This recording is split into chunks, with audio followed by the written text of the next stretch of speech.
So Telangana Congress Rajya Sabha అభ్యర్థులను AICC అధికారికంగా ప్రకటించింది.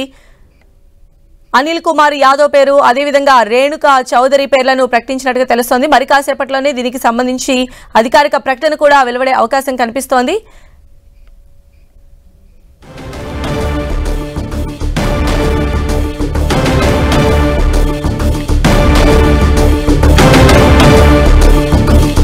సో తెలంగాణ కాంగ్రెస్ రాజ్యసభ అభ్యర్థులు ఖరారైంది. అయితే చివరి నిమిషంలో ఎవరు ఊహించిన విధంగా అనిల్ కుమార్ యాదవ్ పేరు తెరపైకి వచ్చింది. ఏఐసీసీ దీనికి సంబంధించి అధికారిక ప్రకటన కూడా చేసింది. రేణుకా చౌదరికి కూడా అవకాశం కల్పించింది. రాజ్యసభ అభ్యర్థులుగా రేణుకా చౌదరి, అనిల్ కుమార్ యాదవ్ పేర్లు మరి కాసేపట్లోనే కాంగ్రెస్ అధిష్టానం ప్రకటించే అవకాశాలు కనిపిస్తున్నాయి. తెలంగాణ బదులు కర్ణాటక నుంచి ఏఐసీసీ కోశాధికారి అజయ్ మాకెన్ కు కూడా ఛాన్స్ ఉండే అవకాశం ఉంది. ఇక మరోవైపు బీఆర్ఎస్ నుంచి రాజ్యసభ రేసులో నామా నాగేశ్వరరావు, అలానే వద్దిరాజు రవిచంద్ర పేర్లు కూడా పరిశీలనలో ఉన్నట్లు తెలుస్తోంది.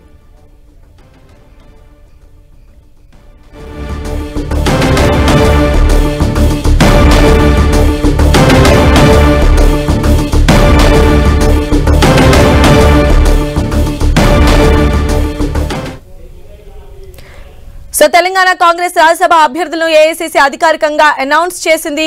రేణుకా చౌదరి, అదేవిధంగా యూత్ కాంగ్రెస్ లీడర్ అయినటువంటి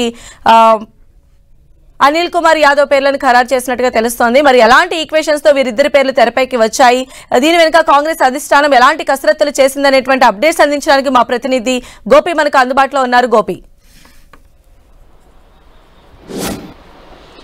ఫిబ్రవరి 27న 15 రాష్ట్రాల్లో 56 స్థానాలకి రాజ్యసభ ఎన్నికలు జరగబోతున్నాయి. ఇందులో భాగంగా తెలంగాణ రాష్ట్రం నుంచి 3 రాజ్యసభ స్థానాలు ఖాళీ అవుతున్నాయి. ప్రస్తుతం ఇందులో 2 కాంగ్రెస్ పార్టీకి సంబంధించి సభ్యులు ఎంపిక కావాల్సి ఉంది. ఇందులో భాగంగా ఈ 2 స్థానాలకు సంబంధించి అభ్యర్థుల ఎంపికను ముఖ్యంగా ప్రకటించడం జరిగింది.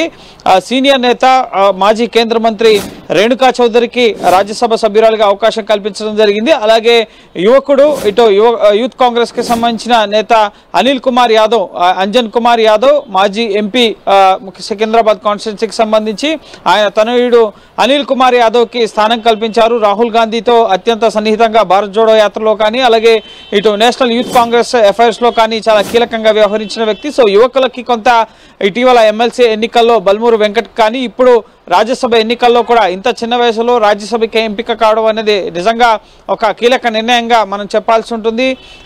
రేణుకా చౌదరి పేరు మొదటి నుంచి వినిపిస్తున్నప్పటికీ ఏఐసీసీ కోటాలో అజయ్ మాకెన్ కి రాజ్యసభ ఇస్తారన్న ఒక చర్చ జరిగింది. సోనియా గాంధీ పేరు కూడా పరిశీలించినప్పటికీ ఇప్పటికే సౌత్ నుంచి రాహుల్ గాంధీ వయనాడ్ నుంచి ప్రాతినిధ్యం వహిస్తున్నారు. అలాగే మల్లికార్జున్ ఖర్గే కర్ణాటక నుంచి ఎంపీగా ఉన్నారు. కాబట్టి సోనియా గాంధీని ఉత్తరాది రాష్ట్రమైన రాజస్థాన్ నుంచి రాజ్యసభకి ఈరోజు ఆవిడ నామినేషన్ దాఖలు చేయడం జరిగింది. దక్షిణాది నుంచి ఈ తెలంగాణ నుంచి ప్రధానంగా రేణుకా చౌదరి మాజీ కేంద్ర మంత్రి, కమ్మ సామాజిక వర్గానికి ఇటీవల అసెంబ్లీ ఎన్నికల్లో ప్రాధాన్యత కల్పించాలి. ఖచ్చితంగా ఖమ్మం పార్లమెంటరీ స్థానం నుంచి ఆమె గతంలో లోక్సభ ఎంపీగా కూడా ప్రాతినిధ్యం వహించారు. కాబట్టి నెక్స్ట్ ఎలక్షన్స్ లో ఆమె ఆ స్థానానికి పోటీ చేస్తారన్న చర్చ జరుగుతున్న నేపథ్యంలోనే ఆవిడని రాజ్యసభకు పంపించారు.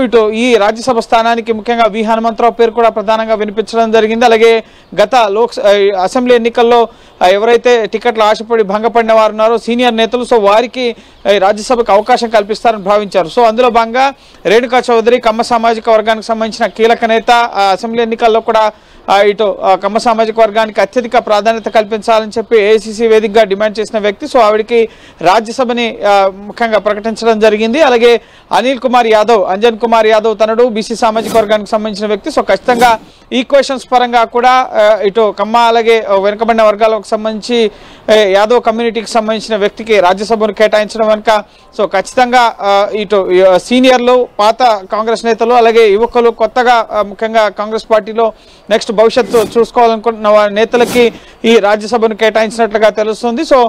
ఈసారి తెలంగాణ నుంచి తెలంగాణకు సంబంధించిన నేతలకే రాజ్యసభను ఇవ్వడం జరిగింది. వివిధ రాష్ట్రాల్లో ముఖ్యంగా ఆయా రాష్ట్రాల కోటా కింద ఇతర రాష్ట్రాలకు సంబంధించిన నేతలకి, పార్టీలో పేరున్న నేతలకి ప్రధానంగా రాజ్యసభని ఇస్తూ ఉంటారు. ఇప్పుడు సోనియా గాంధీని కూడా అదేవిధంగా ఆమె రాయబరి ఎంపీగా ప్రస్తుతం ఉన్నారు. నెక్స్ట్ లోక్సభ ఎన్నికలకు ప్రత్యక్ష రాజకీయాలకు దూరంగా ఉండాలని నిర్ణయించుకున్నారు. అనారోగ్య కారణాలు, వయసు రీత్యా ఆమెను రాజస్థాన్ రాజ్యసభ నుంచి నామినేట్ చేయడం జరిగింది. ఇప్పుడు తెలంగాణకు సంబంధించిన 2 కీలక నేతలకు సంబంధించి ముఖ్యంగా అనిల్ కుమార్ యాదవ్ యువ నాయకుడు, రాజకీయంగా కూడా అంతగా కీలకమైన రోల్స్ తెలంగాణ కాంగ్రెస్ లో ప్లే చేయకపోయినప్పటికీ జాతీయ యూత్ కాంగ్రెస్ వేదికగా జాతీయ స్థాయిలో నిరసన కార్యక్రమాలు కానీ రాహుల్ గాంధీ వెంట ముఖ్యంగా వివిధ కార్యక్రమాల్లో కానీ సో ఖచ్చితంగా యువకులకు ప్రాధాన్యత కల్పిస్తున్నారన్న ఆలోచనలో భాగంగానే ఈ అనిల్ కుమార్ యాదవ్కి రాజ్యసభకి ముఖ్యంగా ఎంపిక చేసినట్టుగా తెలుస్తుంది. అలాగే ఇటు రేణుకా చౌదరి కూడా మొదటి నుంచి కాంగ్రెస్ పార్టీలో ఉన్న సీనియర్ నేత,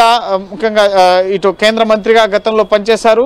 సో ఖచ్చితంగా ఆవిడకు కూడా తగిన సముచిత ప్రాధాన్యత దక్కింది అని చెప్పి కమ్మ సామాజిక వర్గానికి సంబంధించిన నేతలంతా కూడా హర్షం వ్యక్తం చేస్తున్న పరిస్థితి ఉంది. సో ఖచ్చితంగా ఇటు రేణుకా చౌదరి కూడా నెక్స్ట్ లోక్సభ ఎన్నికల్లో ఆవిడని ఎక్కడ అకామిడేట్ చేయాలి అన్న ఉద్దేశంలో భాగంగానే ఇప్పుడు ముందస్తుగానే, ఎందుకంటే చాలా ఇటు పొంగులేటి శ్రీనివాస్ రెడ్డి ఇటీవల కాంగ్రెస్ పార్టీలో చేరారు, ప్రస్తుతం ఆయన మంత్రిగా ఉన్న పరిస్థితి ఉంది. సో చాలా మంది నేతలు ఇటు ఖమ్మం జిల్లాకు సంబంధించి అలాగే ఖమ్మం స్థానాన్ని ఆశిస్తున్న పరిస్థితి ఉంది. కాబట్టి సో ఎవరిని ఎక్కడ అకామిడేట్ చేయాలన్న ఉద్దేశంలో భాగంగానే ఇప్పుడు రేణుకా చౌదరిని ఇటు రాజ్యసభకు పంపించినట్లుగా కూడా తెలుస్తుంది. అయితే రేణుకా చౌదరి రాజ్యసభకు పంపించడం ఇలా ఉంటే అనిల్ కుమార్ యాదవ్ పేరు అంటే ఇప్పటి వరకు ఎప్పుడు వినని పర్సన్ ని తెరపైకి తీసుకువచ్చి ఈ రోజు రాజ్యసభకు పంపిస్తున్నటువంటి ఈ కాంగ్రెస్ స్ట్రాటజీని మనం ఎలా చూడాలంటారు? ఖచ్చితంగా యువకులకి ప్రాధాన్యత కల్పిస్తున్నారు. ఎందుకంటే రాజస్థాన్ చింతన్ శిబిర్లో ఏదైతే నిర్ణయం జరిగిందో యువకులకు ప్రాధాన్యత కల్పించాలి, వెనకబడిన వర్గాలకి సముచిత స్థానం కల్పించాలని చెప్పి రాజస్థాన్ చింతన్ శిబిర్లోనే ఉదయ్పూర్ డిక్లరేషన్లోనే కీలక నిర్ణయం తీసుకోవడం జరిగింది. దానికి అనుగుణంగా ఎక్కడైతే కాంగ్రెస్ అధికారంలో ఉన్న రాష్ట్రాలు ఉన్నాయో సో అక్కడ ఇటువంటి నిర్ణయాలని ముఖ్యంగా కాంగ్రెస్ పార్టీ తీసుకుంటున్న పరిస్థితి ఉంది. మొదటి నుంచి అజయ్ మాకెన్కి అవకాశం కల్పిస్తారని భావించినప్పటికీ కూడా ముఖ్యంగా అనిల్ కుమార్ యాదవ్ రాష్ట్రంలో ముఖ్యంగా రాష్ట్ర క్యాడర్కి తెలియకపోయినప్పటికీ ఇక్కడికే ఢిల్లీలో, నేను గత 10 ఏళ్లుగా ఢిల్లీలో ఉన్నాను కాబట్టి సో ఖచ్చితంగా ఇక్కడ ఢిల్లీలో నేషనల్ యూత్ కాంగ్రెస్కి సంబంధించి చాలా కీలక పదవుల్లో ఆయన ఉన్నారు. రాహుల్ గాంధీకి అత్యంత సన్నిహితంగా ఇటు అంజన్ కుమార్ యాదవ్ ఎంపీగా ఉన్నప్పుడే ఆయన యూత్ కాంగ్రెస్లో ఇక్కడ కీలక బాధ్యతలు నిర్వహించేవాడు. సో ఖచ్చితంగా ఇక్కడ జాతీయ నాయకత్వానికి అత్యంత సన్నిహితంగా ముఖ్యంగా అనిల్ కుమార్ యాదవ్ మెలిగేవాడు. అలాగే పార్టీ కార్యక్రమాలకు సంబంధించి కూడా ఇక్కడ కార్యక్రమాల్లో పాల్గొనేవాడు. రేవంత్ రెడ్డికి కూడా అత్యంత సన్నిహితంగా మెలిగిన వ్యక్తి. రేవంత్ రెడ్డి ఇక్కడ లోక్సభ ఎంపీగా పనిచేసినప్పుడు కూడా ఢిల్లీలో ఆయన కలుస్తూ ఇక్కడ కార్యక్రమాలను కూడా అనిల్ కుమార్ యాదవ్ చూసేవాడు. కాబట్టి సో ఖచ్చితంగా అనిల్ కుమార్ యాదవ్కి సముచిత ప్రాధాన్యత దక్కింది అని చెప్పి నేతలు భావిస్తున్నారు. సో ఖచ్చితంగా రేవంత్ రెడ్డి కూడా అనిల్ కుమార్ యాదవ్ని చూస్ చేసుకోవడం వెనక నెక్స్ట్ లోక్సభ ఎన్నికలు ఉన్నాయి, యువ ఓటర్లు అధికంగా ఉన్నారు. సో ఖచ్చితంగా యువతకి ముఖ్యంగా పార్టీలో సముచిత ప్రాధాన్యత ఉంటుంది అన్న ఒక సంకేతం ఇచ్చే దిశగా ఇటీవల బల్మూర్ వెంకట్కి ఎమ్మెల్సీ ఇవ్వడం కానీ ఇప్పుడు అనిల్ కుమార్ యాదవ్కి జాతీయ స్థాయిలో నేషనల్ యూత్ కాంగ్రెస్లో కీలక బాధ్యతల్ని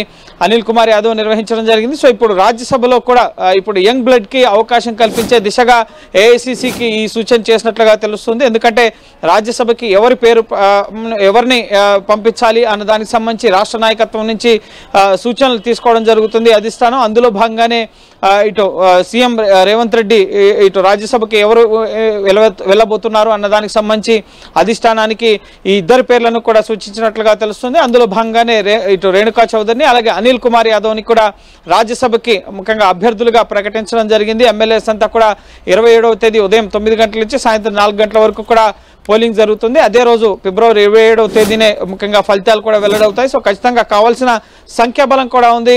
ఇద్దరు రాజ్యసభ సభ్యులుగా ముఖ్యంగా కాంగ్రెస్ పార్టీ నుంచి ఎంపిక కావడానికి, ఇటు బీఆర్ఎస్ నుంచి ఒకరు ఎంపికయ్యే అవకాశం ఉంది. సో రేపు 15వ తేదీ నామినేషన్ దాఖలుకు ఆఖరి రోజు కాబట్టి ఈ రోజే అభ్యర్థులను ప్రకటించడం అనేది జరుగుతుంది. ఉదయం నుంచి కూడా ఇటు రాజస్థాన్కి సంబంధించి అలాగే మధ్యప్రదేశ్ రాష్ట్రానికి సంబంధించి ఇటు తెలంగాణ రాష్ట్రానికి సంబంధించిన అభ్యర్థుల్ని కాంగ్రెస్ పార్టీ ప్రకటించడం జరిగింది. కాసేపటి క్రితమే ఇటు తెలంగాణ రాష్ట్రంతో పాటుగా ఇటు మధ్యప్రదేశ్ అలాగే కర్ణాటక రాష్ట్రాల నుంచి కూడా ఎవరెవరు రాజ్యసభకి ముఖ్యంగా అభ్యర్థులుగా ఉన్నారు అన్న అంశానికి సంబంధించి మల్లికార్జున ఖర్గే రాష్ట్ర నాయకత్వం పంపిన పేర్లకు ఆమోదం తెలుపుతూ ప్రస్తుతం అఫీషియల్గా అధికారికంగా ఏఐసిసి ఒక ప్రకటనని కేసీ వేణుగోపాల్ విడుదల చేయడం జరిగింది. ఇందులో తెలంగాణ నుంచి రేణుకా చౌదరి అలాగే అనిల్ కుమార్ యాదవ్కి స్థానం కల్పించారు. అలాగే మధ్యప్రదేశ్ నుంచి అశోక్ సింగ్ కి అలాగే కర్ణాటక నుంచి ముగ్గురు, ముఖ్యంగా అక్కడ ఇటీవల కాంగ్రెస్ ప్రభుత్వాన్ని ఏర్పాటు చేసింది కాబట్టి అక్కడి నుంచి మెజార్టీ స్థాయిలో ముగ్గురు రాజ్యసభ ముఖ్యంగా స్థానాలు అక్కడ రాబోతున్నాయి. అజయ్ మాకెన్ అలాగే